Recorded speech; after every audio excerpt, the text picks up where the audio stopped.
नमस्कार। झारखंड के संध्या समाचारों में आप सबों का स्वागत है। आइए जानते हैं आज की दिन भर की मुख्य बड़ी खबरों को।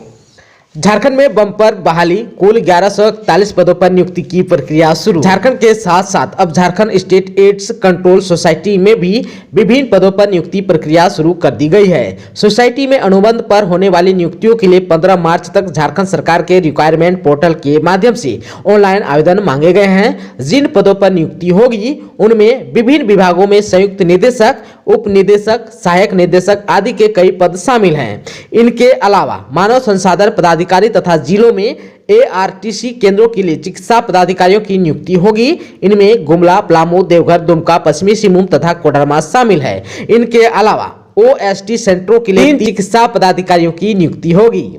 आप सबको बता दें कि राष्ट्रीय स्वास्थ्य अभियान झारखंड में भी चिकित्सकों, पैरामेडिकल कर्मियों सहित कई श्रेणी में कुल 1141 पदों पर नियुक्ति की प्रक्रिया शुरू कर दी गई है। इन पदों पर नियुक्ति के लिए राष्ट्रीय स्वास्थ्य अभियान झारखंड द्वारा आवेदन आमंत्रित किए गए हैं। आवेदन की अंतिम तिथि 14 मार्च निर्धारित है। राष्ट्रीय स्वास्थ्य अभियान के जिन कार्यक्रमों के लिए नियुक्ति होगी उनमें राष्ट्रीय ग्रामीण स्वास्थ्य अभियान, राष्ट्रीय शहरी स्वास्थ्य अभियान, national oral health programme, Ayushman mission आदि शामिल है। इसके तहत पहली बार बड़ी संख्या में दंत चिकित्सकों, आयुष चिकित्सकों आदि की भी नियुक्ति अनुबंध पर होगी। झारखंड के माध्यमिक विद्यालयों में शारीरिक शिक्षक बनने के लिए स्नातक में अब 50% अंक जरूरी। झारखंड के सरकारी माध्यमिक विद्यालयों में शारीरिक शिक्षक बनने के लिए अब स्नातक में न्यूनतम 50% अंक अनिवार्य होगा।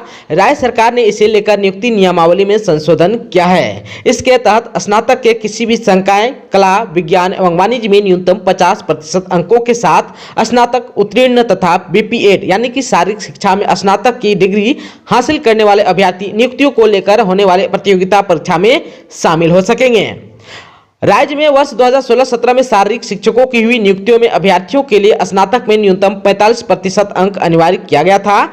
अब जो है इस बार बढ़ाकर इसे 50% कर दिया गया है। हालांकि पिछले बार की तरह इस बार भी अनुसूचित जाति तथा अनुसूचित जनजाति के अभ्यर्थियों के अलावा दिव्यांग अभ्यर्थियों के लिए इस न्यूनतम अंक प्रतिशत में 5% की छूट दी जाएगी। इस तरह न्यूनतम 45% अंकों के साथ स्नातक उत्तीर्ण अनुसूचित जाति, अनुसूचित जनजाति एवं दिव्यांग अभ्यर्थी शारीरिक शिक्षक नियुक्ति को लेकर होने वाली प्रतियोगिता परीक्षा में शामिल हो सकेंगे। वर्ष 2016-17 में हुई नियुक्तियों में अनुसूचित जाति एवं अनुसूचित जनजाति के अभ्यर्थियों के लिए न्यूनतम 40% अंकों के साथ स्नातक उत्तीर्ण होना अनिवार्य किया गया था। झारखंड बोर्ड 12वीं परीक्षा का एडमिट कार्ड जारी, ऐसे करें डाउनलोड। झारखंड बोर्ड 12वीं परीक्षा 2022 का एडमिट कार्ड जारी कर दिया गया है। वे छात्र जो इस बार JSC बोर्ड 12वीं की परीक्षा दे रहे हों वे अपने स्कूल से एडमिट कार्ड प्राप्त कर सकते हैं। स्कूलों को आधिकारिक वेबसाइट पर जाकर बताए गए प्रारूप में एडमिट कार्ड डाउनलोड करना होगा। झारखंड एकेडमिक काउंसिल ने फिलहाल 12वीं की परीक्षा के प्रवेश पत्र जारी किया है। आप सबको को बता दें कि JSC बोर्ड 12वीं कक्षा की परीक्षाएं 24 मार्च 2022 से आयोजित की जाएगी। आधिकारिक वेबसाइट jac.jharkhand.gov.in के स्कूल पोर्टल पर एडमिट कार्ड उपलब्ध है। स्कूल पोर्टल यूजर ID और पासवर्ड की सहायता से एक्सेस किए जा सकते हैं। महाशिवरात्रि पर झारखंड के शिवालयों में उमड़े श्रद्धालु, गूंज रहा है हर हर महादेव का जय घोष। आज महाशिवरात्रि है। सुबह से ही शिवालयों में श्रद्धालुओं की भीड़ है। हर हर महादेव के जयघोष से शिवालय गुंजायमान है। झारखंड के देवघर स्थित विश्व प्रसिद्ध बाबा बैद्यनाथ धाम मंदिर, दुमका के बासुकीनाथ धाम मंदिर, रांची के पहाड़ी मंदिर और चतरा के इटखोरी स्थित मां भद्रकाली मंदिर समेत अन्य शिवालयों में शिव भक्तों ने बड़ी संख्या में जलाभिषेक किया। सुबह से ही श्रद्धालु शिव मंदिर में पहुंचने लगे थे। कई श्रद्धालुओं ने भगवान शिव का जलाभिषेक किया तो कुछ भक्तों ने रुद्राभिषेक कर सुख समृद्धि की कामना की। झारखंड के चतरा जिले के इटखोरी स्थित मां भद्रकाली मंदिर में भी भक्तों की भीड़ लगी हुई थी। माता का दर्शन कर भक्त सहस्त्र शिवलिंग पर जलाभिषेक किए। जलाभिषेक और रुद्राभिषेक के लिए श्रद्धालुओं की कतार लगी हुई थी। आप सबको को बता दूं कि हर हर महादेव के जयघोष से शिव मंदिर गूंज रहा है। लोग सहस्त्र शिवलिंग पर दूध, जल, धतूरा, बेलपत्र चढ़ाकर सुख समृद्धि की कामना कर रहे थे। सुबह 4 बजते ही मंदिर में श्रद्धालुओं की भीड़ लग गई थी। महाशिवरात्रि को लेकर हर वर्ग के लोगों में उत्साह दिख रहा है। झारखंड में कैसा रहेगा मौसम का मिजाज, कब से गर्मी देगी दस्तक, आइए जान लेते हैं। झारखंड में फिलहाल पश्चिमी विक्षोभ नहीं है, एक हफ्ते बाद पश्चिमी विक्षोभ बनने की संभावना है। आज मंगलवार को आकाश में हल्के बादल छाए रह सकते हैं। हालांकि दिन भर गर्मी रहेगी, लेकिन शाम होते ही मौसम में बदलाव संभव है। 3 मार्च को अधिकतम तापमान में 2 या 3 डिग्री सेल्सियस की वृद्धि की संभावना है। मार्च के पहले सप्ताह से ठंड में कमी आ जाएगी, इसके साथ ही मौसम सुहाना हो जाएगा, जबकि मार्च के दूसरे सप्ताह में गर्मी दस्तक दे देगी। आप सबको बता दूं कि झारखंड के राजधानी रांची और आसपास के इलाकों में सोमवार को दिन भर तेज धूप के बाद शाम में मेघ गर्जन के साथ हल्की बारिश हुई।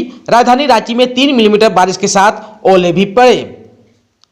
सोमवार को राजधानी रांची का अधिकतम तापमान 28.4 डिग्री सेल्सियस रहा, जबकि न्यूनतम तापमान 15.2 डिग्री सेल्सियस रहा। 3 मार्च को अधिकतम तापमान में 2 या 3 डिग्री सेल्सियस की वृद्धि की संभावना है। सिमडेगा, गुमला और लोहरदगा में भी तेज हवा के साथ हल्की बारिश हुई। मौसम वैज्ञानिक अभिषेक आनंद ने जानकारी दी है कि मार्च के पहले सप्ताह से ठंड में कमी आ जाएगी, इसके साथ ही मौसम सुहाना हो जाएगा, जबकि मार्च के दूसरे सप्ताह में गर्मी दस्तक दे देगी। 2 मार्च से देश का उत्तर पश्चिमी इलाका एक बार फिर से पश्चिमी विक्षोभ के चपेट में होगा। 4 से 5 मार्च तक इसका असर झारखंड पर देखने को मिल सकता है। झारखंड में शराबबंदी और पुरानी पेंशन स्कीम को लेकर क्या है सरकार की योजना, सीएम हेमंत ने दी सदन में जानकारी। मुख्यमंत्री हेमंत सोरेन ने कहा कि राज्य में शराबबंदी और पुरानी पेंशन स्कीम को लागू करने का कोई भी प्रस्ताव नहीं है। कांग्रेस विधायक दीपिका पांडे ने मुख्यमंत्री प्रश्नकाल में शराबबंदी का मामला उठाया था। वहीं प्रदीप यादव ने राज्य में पुराने पेंशन स्कीम को लागू करने पर सरकार से जानकारी मांगी थी। श्रीमती पांडे का कहना था कि शराब के कारण महिला उत्पीड़न, हिंसा का मामला बढ़ा है। यह आर्थिक सुरक्षा से भी जुड़ा मामला है। मुख्यमंत्री का कहना था कि राज्य सरकार को महिला उत्पीड़न, हिंसा की चिंता है। राज्य में 25,000 महिलाओं को हड़िया दारू बेचने से मुक्त कराया गया है। विधायक प्रदीप यादव ने राज्य में पुराने स्कीम को लागू करने की मांग रखी थी। श्री यादव का कहना था कि कई राज्यों की सरकार इस पर विचार कर रही है। राजस्थान इस मामले को लेकर सकारात्मक है। मुख्यमंत्री का कहना था कि सरकार के पास फिलहाल कोई प्रस्ताव नहीं है। राजस्थान ने भी इसे अब तक लागू नहीं किया है। झारखंड में स्थानीय भाषा का विवाद होगा अब शांत, सरकार उठाने जा रही है बड़ा कदम। आइए इसे भी विस्तार से जान लेते हैं। जिला स्तरीय नौकरियों में क्षेत्रीय और स्थानीय भाषा के चयन की सरकार समीक्षा कराएगी। आबादी और नियमावली के अनुसार भाषाओं के चयन में हुई विसंगतियों को दूर किया जाएगा। संपूर्ण रूप से पूरे मामले को देखते हुए सरकार भाषाओं को हटाने या जोड़ने का काम करेगी। सोमवार को गोड्डा विधायक अमित कुमार मंडल के सवाल पर मंत्री आलमगीर आलम ने सदन में बताया कि सारे पहलुओं को समाहित करते हुए सरकार इसकी समीक्षा करेगी। जहां जहां विसंगति है वहां उसे दूर किया जाएगा। भाजपा विधायक अमित मंडल ने सदन में मामला उठाते हुए कहा कि कुरमाली भाषा को गोड्डा जिला में शामिल नहीं किया गया है। इससे तृतीय और चतुर्थ वर्ग की नौकरियों में कुर्मी महतो को वंचित होना पड़ेगा। 2011 की जनगणना के अनुसार यहाँ आप सबको बता दूं कि 32,000 से ज्यादा महतो की आबादी है, जबकि अभी जो है फिलहाल आबादी 80,000 पार हो गई होगी। एक बड़ी आबादी को अधिकार से वंचित किया जा रहा है, इस भाषा को जोड़ा जाए। वहीं पर विधायक सुदेश महतो का कहना था कि सरकार कुरमाली भाषा को अन्य जिलों में जोड़े। विधायक प्रदीप यादव का भी कहना था कि कुरमाली भाषा भाषी की बड़ी संख्या है, सरकार पूर्ण रूप से विचार करे और इस भाषा को जोड़े। विधायक अनंत ओझा का भी कहना था कि पूरे संथाल परगना में इस कुरमाली भाषा को जोड़ा जाए। विधायक दीपिका पांडे और भानु प्रताप शाही ने क्षेत्रीय भाषाओं की जिलावार सूची में सुधार करने की मांग की। भानु प्रताप शाही का कहना था कि सरकार नीतियां ही गलत बना रही है। मंत्री आलमगीर आलम का कहना था कि सरकार पुराने सर्वेक्षण और नियमावली के आधार पर काम कर रही है। झारखंड में 1932 का खतियान कब होगा लागू, सीएम हेमंत ने बताया। बोले कोर्ट के निर्णय का कर रहे हैं अध्ययन। बजट सत्र के दूसरे दिन विधानसभा में 1932 के आधार पर स्थानीय नीति लागू करने की मांग सदन में गूंजी। पक्ष विपक्ष के विधायकों का कहना था कि झारखंड की पहचान अंतिम सर्वे 1932 के आधार पर हो और सरकार इस पर जल्द फैसला ले। आजसू विधायक डॉक्टर लंबोदर महतो ने सरकार से पूछा कि 1932 के आधार पर स्थानीय नीति लागू कर यहाँ के खतियानी लोगों को अधिकार कब मिलेगा। इस पर मुख्यमंत्री हेमंत सोरेन ने कहा, स्थानीय नीति को लागू करने के मामले में सरकार कई सीढ़ी चढ़ी और उतरी है। यह विषय हमेशा ही राज्य की राजनीति का केंद्र बिंदु रहा है। राज्य गठन के 20 साल हो गए, 1932 खतियान की मांग उठती रही है। तत्कालीन सरकार उसे परिभाषित भी कर दिया था, लेकिन उच्च न्यायालय ने इसे निरस्त कर दिया। मुख्यमंत्री ने कहा कि राज्य सरकार आदिवासी मूलवासी को लेकर गंभीर है। न्यायालय के आदेश का अध्ययन हो रहा है, जल्द ही इस पर निर्णय होगा। दोस्तों, चैनल पर आप नए हैं तो प्लीज चैनल को सब्सक्राइब कर बेल आइकन को प्रेस कर दीजिए ताकि खबरों का अपडेट आपको मिलता रहे। इसके साथ ही आज के खबरों में बस इतना ही। हमें दीजिए इजाजत। नमस्कार।